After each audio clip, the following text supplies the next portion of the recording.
नमस्कार, मी अक्षय. एडीएन बातमीपत्रात तुम्हा सर्वांचं मनपूर्वक स्वागत करतोय. आज दिवसभरात घडलेल्या संपूर्ण घटनांचा आढावा आपल्याला घ्यायचाच आहे, परंतु त्या अगोदर नजर टाकूया आज दिवसभरात घडलेल्या काही महत्त्वाच्या आणि ठळक घडामोडींवरती.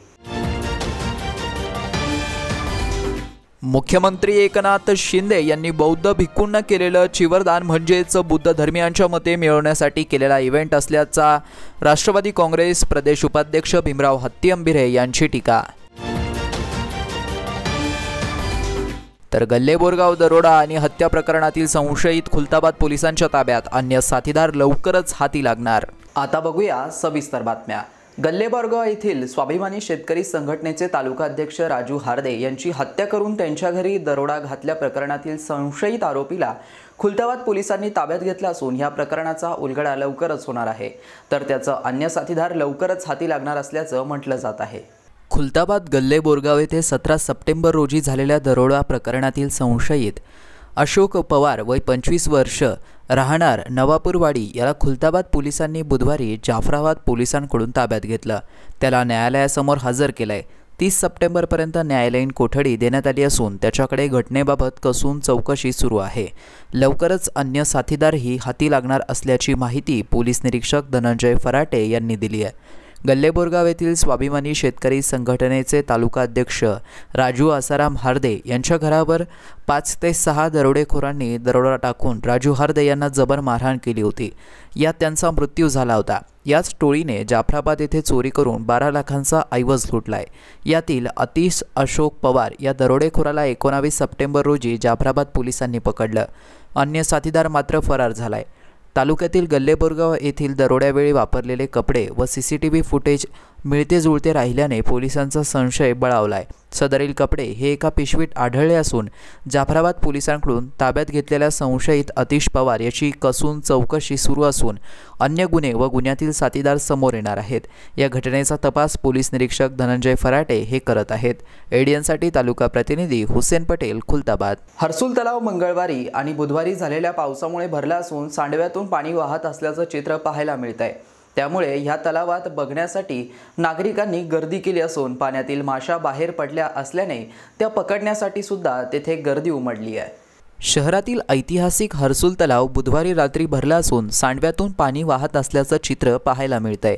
तलावाची उंची 35 फूट असून धरण 30 फूट भरल्याने ते ओव्हरफ्लो झालंय. त्यामुळे पाण्यातील माशा देखील बाहेर पडल्यात. त्या पकडण्यासाठी गुरुवारी सकाळी गर्दी उमटली होती. सुरक्षा रक्षकांनी त्या लोकांना हुसकावून लावलं. हा तलाव शहरातील सुमारे 24 वॉर्डांची तहान भागवतो. तलाव भरल्यानंतर मनपा प्रशासन सज्ज झालंय.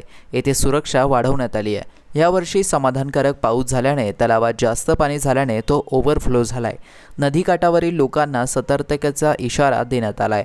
सध्या तरी काही धोका या पाण्यामुळे दिसत नाहीये. तरीही महानगरपालिकेच्या वतीने सतर्कता बाळगली जाते.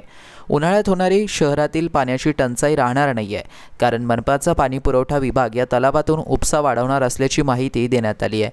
त्यामुळे या तलावाला बघण्यासाठी नागरिकांनी गर्दी केली असून पाण्यातील माशा बाहेर पडल्या असल्याने त्या पकडण्यासाठी देखील गर्दी उमटली आहे. कन्नड येथे दिनांक 24/9/2024 रोजी विद्यार्थिनी मुलींना रिक्षा चालकाकडून मारहाण करण्यात आल्याची घटना घडली होती. त्याच्या निषेधार्थ गुरुवारी कन्नड येथे तहसीलवरती मोर्चा काढण्यात आला. या मोर्चात पोलीस प्रशासनाला निवेदन देण्यात आलं. कन्नड येथे दिनांक 24/9/2024 रोजी घडलेल्या दुर्दैवी घटना, ज्यामध्ये विद्यार्थिनी मुलींना रिक्षा चालकाकडून मारहाण करण्यात आली, त्याच्या निषेधार्थ गुरुवारी कन्नड येथे तहसीलवरती मोर्चा काढण्यात आला होता. या मोर्चात मागण्यांमध्ये प्रामुख्याने शाळा, कॉलेज, बसस्टँड व इतर ठिकाणी पोलीस पेट्रोलिंग गस्त लावण्यात यावे. ज्या अधिकाऱ्यांनी फिर्यादी मुलींचे वडील नातेवाईक यांना मारहाण केली त्या अधिकाऱ्याला कर्मचाऱ्यांना त्वरित निलंबित करण्यात यावं. या संबंधित अधिकाऱ्यांवरती लवकरात लवकर गुन्हा दाखल करून निलंबित करण्यात यावं असा मागण्यांचं निवेदन पोलीस प्रशासनाला देण्यात आलंय। निवेदनाप्रमाणे सर्व कारवाया करण्यात येतील असं पोलीस प्रशासन व महसूल यांच्या वतीने सदर प्रकरणी आश्वासन देण्यात आलं। यावेळी ॲडिशनल SP सुनील लांजेवार, तहसीलदार विद्याचरण कडवडकर आदींनी निवेदन स्वीकारलं। डॉक्टर बाबासाहेब आंबेडकर मराठवाडा विद्यापीठातील मध्यवर्ती ग्रंथालयाच्या तळघरात बुधवारी सायंकाळी झालेल्या मोठ्या पावसामुळे पाणी शिरलं। यावेळी मनपा अग्निशामक दलाच्या जवानांकडून जवळपास 2000 पुस्तके तात्काळ बाहेर काढून भिजण्यापासून वाचवण्यात आली आहे। डॉक्टर बाबासाहेब आंबेडकर मराठवाडा विद्यापीठातील मध्यवर्ती ग्रंथालयाच्या तळघरात बुधवारी सायंकाळी आलेल्या मोठ्या पावसामुळे पाणी शिरलंय। जवळपास 2000 पुस्तके तात्काळ बाहेर काढून भिजण्यापासून वाचवण्यात आली। दरम्यान विद्यापीठ परिसरात बुधवारी सायंकाळी 5च्या दरम्यान जोराचा पाऊस सुरू झाला। यामुळे समोरील रस्त्यावरती पाणी साचून ओव्हरफ्लो झालेलं पाणी तळघरात शिरलं। ग्रंथालय विभागाच्या कर्मचाऱ्यांनी तात्काळ सुरक्षा व अग्निशमक दलाशी संपर्क साधून गाडी बोलावून घेतली। मनपा अग्निशमक दलाचे पथक गाडी मागवून तळघरात साठलेलं पाणी काढण्याचा प्रयत्न सुरू करण्यात आले। कुलगुरू डॉक्टर विजय फुलारी, कुलसचिव डॉक्टर प्रशांत अमृतकर, संचालक डॉक्टर वैशाली खापर्डे यांच्यासह सुरक्षा कर्मचारी, ग्रंथालयातील कर्मचारी, विद्यार्थी यांनी पाणी बाहेर काढण्यासाठी व पुस्तक वाचवण्यासाठी शर्थीचे प्रयत्न केले। तळघरात शिरलेलं पाणी बाहेर काढण्याचे प्रयत्न दुसऱ्या दिवशी गुरुवारपर्यंत सुरू होते। हे विशेष। शहरवासियांना एक सुवर्ण संधी। तुम्ही एखादा व्यवसाय करताय का? मग एडियनवरती जाहिरात करा आणि मिळवा व्यवसायात मोठा फायदा। तर वाट कसली पाहताय? आत्ताच खाली दिसत असलेल्या नंबरवरती संपर्क साधा। आपल्याला अजूनही काही बातम्यांचा आढावा घ्यायचा आहे, परंतु इथे वेळ झाली आहे एका छोट्याशा ब्रेकची। कुठे जाऊ नका, पाहत रहा एडियन न्यूज।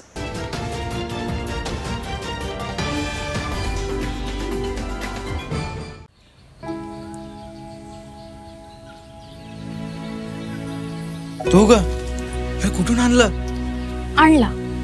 साडी पण वा छान दिसते की। हो, सरकारनं 1500 रुपये चालू केले दर महिन्याला आणि लय दिसायची इच्छा होती म्हणून हा सदरा आणि ही साडी घेतली। आणि पुढच्या महिन्यात परत पैसे आले ना मग छोटीला फ्रॉक आणि आपल्या कपिलेला माळा घेणार आहे।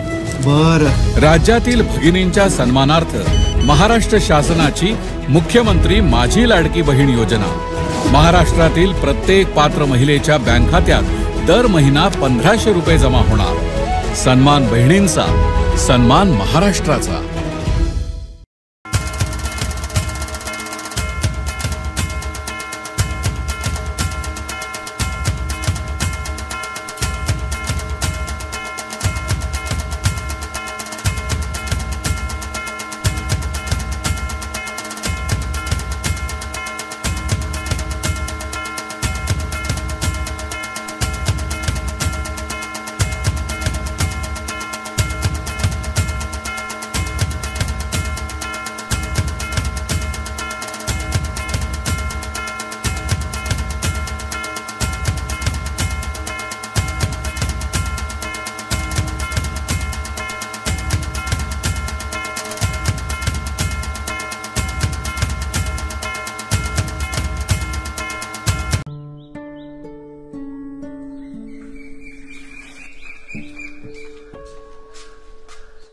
ताई, हे घ्या तुमचा सिलेंडर।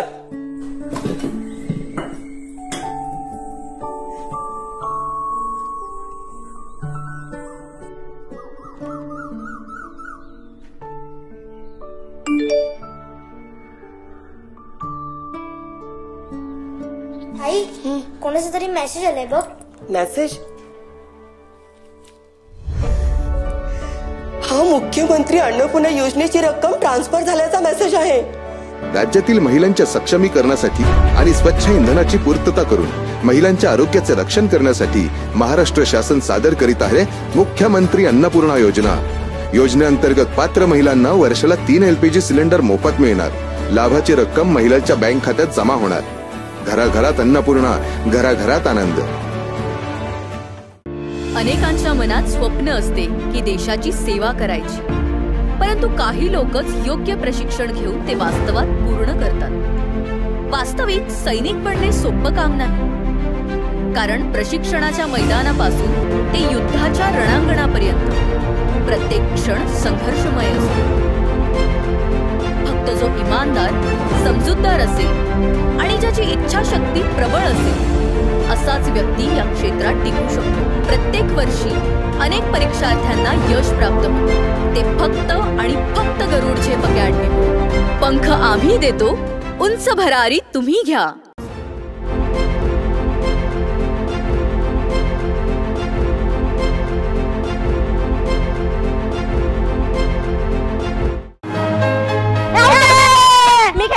मी येणार. तू कुठे? माझा नंबर आहे आता. हो याचा नंबर आहे. तू कशी आलीस खेळायला? आणि तुला खेळायला वेळ कसा मिळाला? अरे आता माझ्याकडे खेळायला आणि अभ्यास करायला वेळच वेळ आहे. म्हणजे मला रोज आई बरोबर पाणी आणायला दूर जावं लागायचं, त्यामुळे तुमच्यासोबत खेळायला मला वेळच नाही मिळायचा. कधी कधी तर माझी शाळा पण बुडायची. मग आज वेळ कसा मिळाला? कारण आता आमच्या घरी नळ आलाय, त्यामुळे पाणी आणायला दूर जावं लागतच नाही, त्यामुळे सगळीकडे चांगलं पाणी मिळतंय. मी खेळू ना? हिच्यानंतर माझा नंबर. हा केंद्र आणि महाराष्ट्र शासनाच्या जलजीवन मिशनमुळे महाराष्ट्रातील प्रत्येक घरी प्रतिदिन प्रति व्यक्ती 55 लिटर शुद्ध पाणी पोहोचवलं जाते. अनेक दुर्गम भागातील वाड्या वस्त्यांवरही सौर ऊर्जेचा वापर करून शुद्ध पाणी पोहोचवलं जाते. त्यामुळे अनेक महिलांचा पाण्यासाठी होणारा त्रास वाचला आहे. तसेच अनेक मुलींच्या शिक्षणातील आणि खेळण्यातील अडथळा दूर होतोय. थांबली पायपीट दूरवरी, नाही हंडा डोक्यावरी. जलजीवन आले घरोघरी, माझी योजना माझी जबाबदारी. पाणी पुरवठा आणि स्वच्छता विभाग, महाराष्ट्र शासन.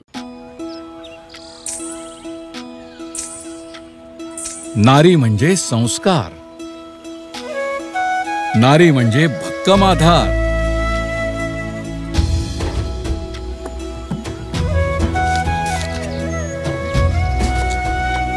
नारी म्हणजे अन्नपूर्णेचा अवतार, नारी म्हणजे शक्ती अपार. आणि या नारी शक्तीच्या सन्मानार्थ महाराष्ट्र शासनाने सुरू केली आहे मुख्यमंत्री माझी लाडकी बहीण योजना. या योजनेअंतर्गत महाराष्ट्रातील प्रत्येक पात्र महिलेच्या बँक खात्यात दर महिना 1500 रुपये जमा होणार. सन्मान बहिणींचा, सन्मान महाराष्ट्राचा.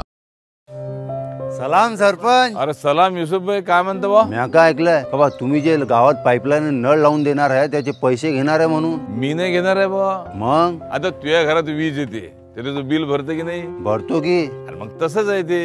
आता तुमच्या घरात पाईपलाईन टाकणं, त्याला नळ लावून देणं, हाच खर्च शासन आणि 10% लोकवर्गणी यातून होणार आहे. पण त्याच्या देखभाल, दुरुस्ती, पाणी सोडायचं, तो विजेचा पंप चालवा लागेल, त्याचं बिल कोण भरत? म्हणजे महिन्याभरात तुम्ही जेवढं पाणी वापराल त्याचं फक्त बिल भरायचं आहे तुम्हाला, बस. याच्यात आपलाच फायदा आहे ना का? म्हणजे आपलं घर, शाळा, सगळीकडे साफ आणि स्वच्छ पाणी येईल. असं आहे का? म्हणजे पाणी जेवढं पाहिजे तेवढंच वापरायचं, म्हणजे आपलं बिल पण कमी येईल ना. आता समजलं मला. येतो मी. जलजीवन मिशन अंतर्गत आता केंद्र आणि राज्य शासनाच्या संयुक्त प्रयत्नातून गावागावातील प्रत्येक घरात नळाद्वारे प्रतिदिन प्रति व्यक्ती 55 लिटर शुद्ध पाणी पोहोचत आहे. थांबली पायपीट दूरवरी, नाही हंडा डोक्यावरी. जलजीवन आले घरोघरी, माझी योजना माझी जबाबदारी. पाणी पुरवठा व स्वच्छता विभाग, महाराष्ट्र शासन. मस्त मास्क पहना रहे तूने. Thank you sir. वो जान बचाने के लिए पहनना पड़ता है ना सर. रेडीमेड है या टेलर मेड है? ऑनलाइन ऑर्डर किया है सर. एक और है ना सर? देना. बहुत मस्त लगे आपको. ये ना सर. सर ना भाई, जान बचाने के लिए बाइक चलाते वक्त सिर्फ खोपड़े पे मास्क पहनेगा तो खोपड़े को कौन बचाएगा? समझ गया सर. हेलमेट ऑनलाइन ऑर्डर कर, वरना हमेशा के लिए ऑफलाइन हो सकता है. Okay sir. ये ले. चल हम ये भी ऑनलाइन भर दे. हेलमेट पहने, ट्रैफिक नियमों का पालन करे, जिंदगी के सफर को सुरक्षित रखे. मोठी ही संसाराची तू अन्नपूर्णेची सावली, संस्कारात तूच खरी, तूच माय माऊली, तूच माय माऊली.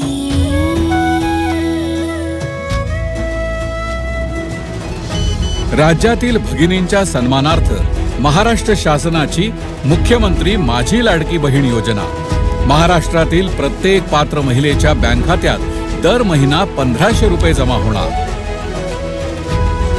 सन्मान बहिणींचा, सन्मान महाराष्ट्राचा.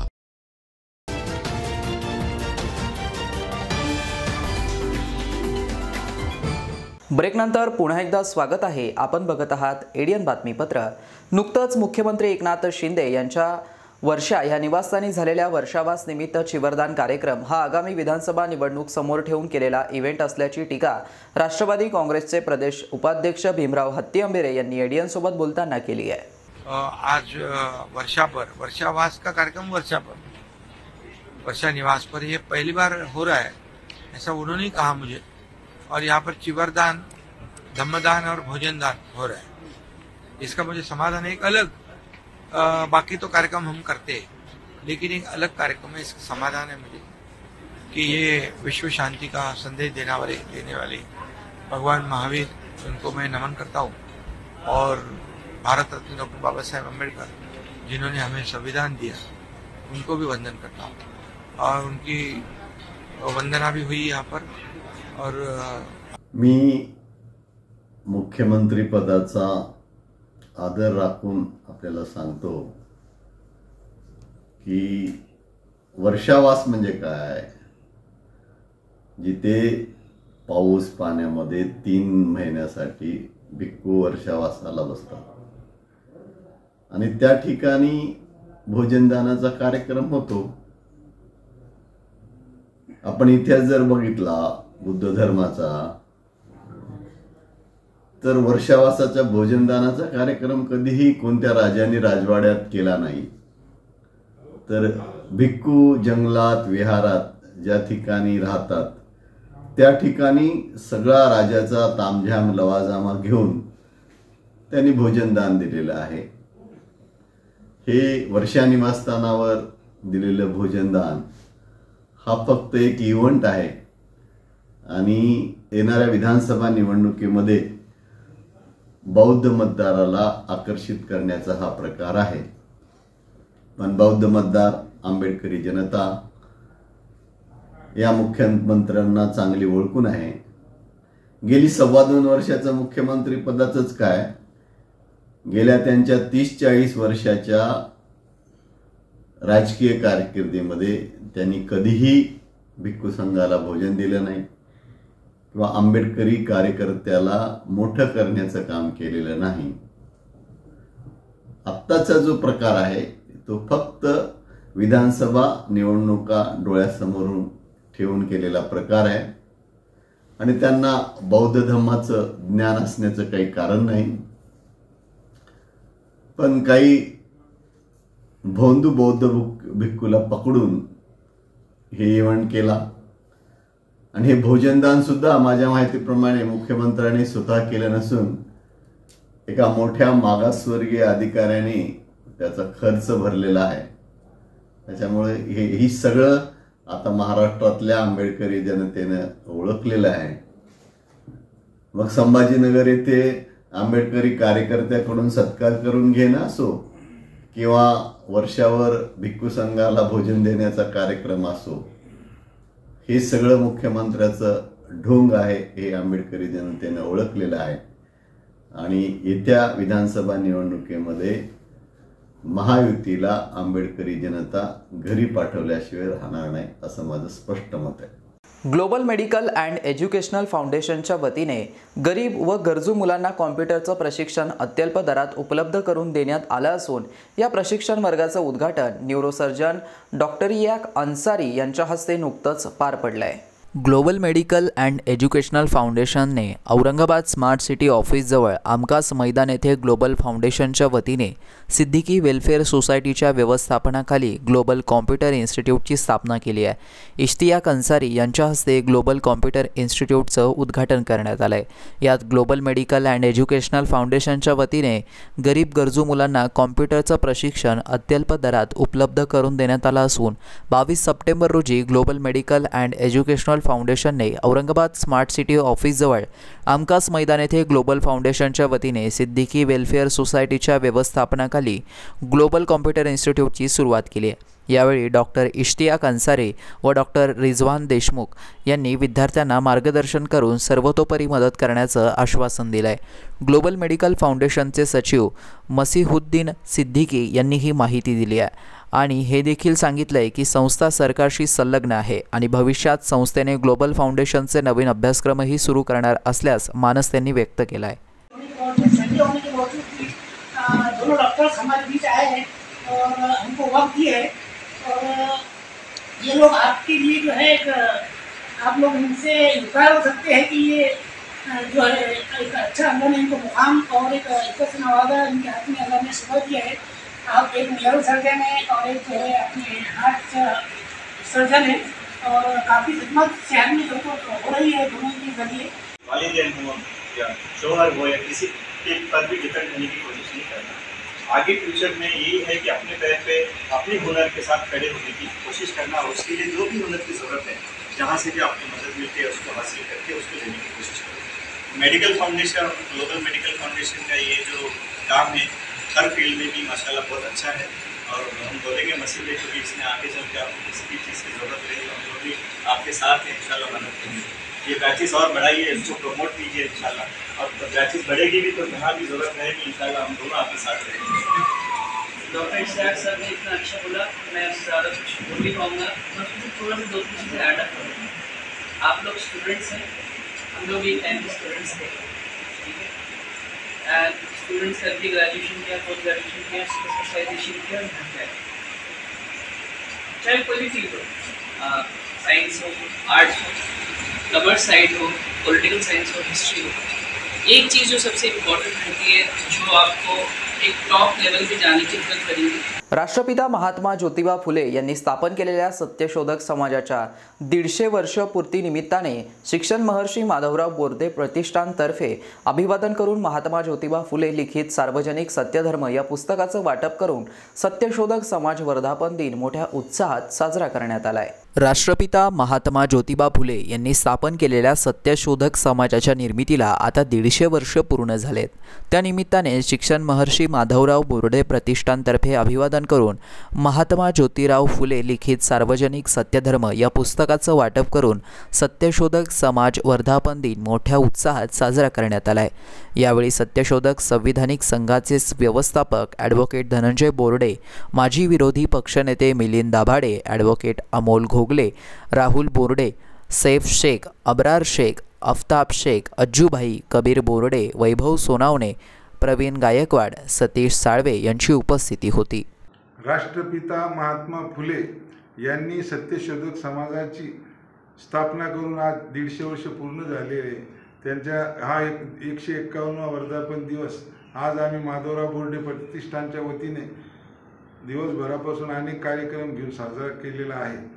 महात्मा ज्योतिबा फुले यांनी मनुवादाच्या विरोधात आणि ब्राह्मण्यवादाच्या विरोधात आणि त्या काळामध्ये बहुजनांचं जे शोषण होत होतं त्या सर्व कृत्याच्या विरोधामध्ये सत्यशोधक समाजाची त्यांनी स्थापना केली होती।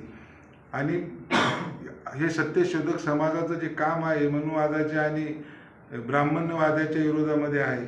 महात्मा ज्योतिबा फुले यांचे विचार या देशाला अतिशय पोषक या देशाच्या तळागाळातील माणसाला न्याय देणारे होते। डॉक्टर बाबासाहेब आंबेडकरांनी या देशाचं संविधान लिहिताना महात्मा ज्योतिबा फुले यांचे विचार, सावित्रीबाई फुले यांचे विचार डोळ्यासमोर ठेवूनच या देशाचं संविधान लिहिलेलं आहे। कारण संविधान लिहिण्यापूर्वी बाबासाहेबांनी दिलेल्या संविधान लिहिण्यापूर्वी आणि महात्मा ज्योतिबा फुले यांच्या काळामध्ये महिलांना शिक्षणाची अजिबात परवानगी नव्हती। महिला ही फक्त चूल आणि मूल इतकी मर्यादित होती। परंतु आज महात्मा फुलेंनी जो लढा दिला आणि त्या लढ्याला आदर्श मानून बाबासाहेबांनी या देशाचं संविधान लिहिल्यामुळे आज देशामध्ये ग्रामपंचायतीच्या सदस्यापासून तर देशाच्या राष्ट्रपती पदापर्यंत महिला आपल्याला दिसून येतात। आता ते प्रयत्न करत आहे बाबासाहेबांना आणि बाबासाहेबांच्या संविधानाला समजून घेण्याचा प्रयत्न करत आहे। तर येणारा काळ हा डॉक्टर बाबासाहेब आंबेडकरांच्या संविधानाप्रमाणे जो वागतो, जो संविधान मानतो, महात्मा फुलेंना मानतो, सावित्रीबाईंना मानतो, शिवाजी महाराज आणि छत्रपती शाहू महाराजांना मानतो, यांच्या अनुयायांचाच येणारा काळ असेल। या देशाचं राजसत्ता आणि संपूर्ण कारभार हे बहुजनवाद्यांच्या हातात आल्याशिवाय राहणार नाही। राज्यातील सहकारी आणि खाजगी दूध प्रकल्पांना दूध पुरवठा करणाऱ्या दूध उत्पादकांना देण्यात येणाऱ्या 5 रुपयांऐवजी 7 रुपये अनुदान देण्याचा निर्णय राज्य मंत्रिमंडळाच्या बैठकीत घेण्यात आलाय। या निर्णयामुळे शेतकऱ्यांना दिलासा मिळणार आहे। दूध उत्पादकांच्या अनुदानात वाढ, गायींच्या दूध अनुदानात वाढ, महायुती सरकारचा निर्णय। दुधाचे दर पडल्याने अनुदान राज्य सरकारकडून 7 रुपये अनुदान बँक खात्यात जमा होणार. 1 ऑक्टोबरपासून योजनेचा लाभ. राज्यातील सहकारी आणि खाजगी दूध प्रकल्पांना दूध पुरवठा करणाऱ्या दूध उत्पादकांना देण्यात येणाऱ्या 5 रुपयांऐवजी 7 रुपये अनुदान देण्याचा निर्णय राज्य मंत्रिमंडळाच्या बैठकीत घेण्यात आलाय.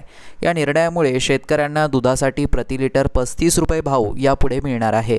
दूध संस्था दूध उत्पादकांना प्रति लिटर 28 रुपये देतील, तर शासन वरील 7 रुपये अनुदान देईल. या शासनाचे प्रति लिटर 7 रुपये अनुदान दूध उत्पादकांच्या बँक खात्यावर वर्ग करण्यात येतील. राज्यात गायींच्या दुधाचे दर पडल्याने दूध उत्पादकांना अनुदान देण्याचा निर्णय महायुती सरकारने घेतलाय. ही योजना 1 ऑक्टोबर 2024 पासून राबवण्यात येईल. दूध उत्पादकांच्या पाठीशी महायुती सरकार. शेवटी पुन्हा एकदा नजर टाकूया आज दिवसभरात घडलेल्या काही महत्त्वाच्या आणि ठळक घडामोडींवरती. मुख्यमंत्री एकनाथ शिंदे यांनी बौद्ध भिक्खूंना केलेलं चिवरदान म्हणजेच बुद्ध धर्मियांच्या मते मिळवण्यासाठी केलेला इव्हेंट असल्याचा राष्ट्रवादी काँग्रेस प्रदेश उपाध्यक्ष भीमराव हत्तीअंबिरे यांची टीका. तर गल्ले बोरगाव दरोडा आणि हत्या प्रकरणातील संशयित खुलताबाद पोलिसांच्या ताब्यात. अन्य साथीदार लवकरच हाती लागणार. आणि याबरोबरच हे बातमीपत्र इथेच संपलं. पुन्हा भेटूया पुढील बातमीपत्रात. तोपर्यंत पाहत रहा आपल्या हक्काचं बातमीपत्र ADN न्यूज.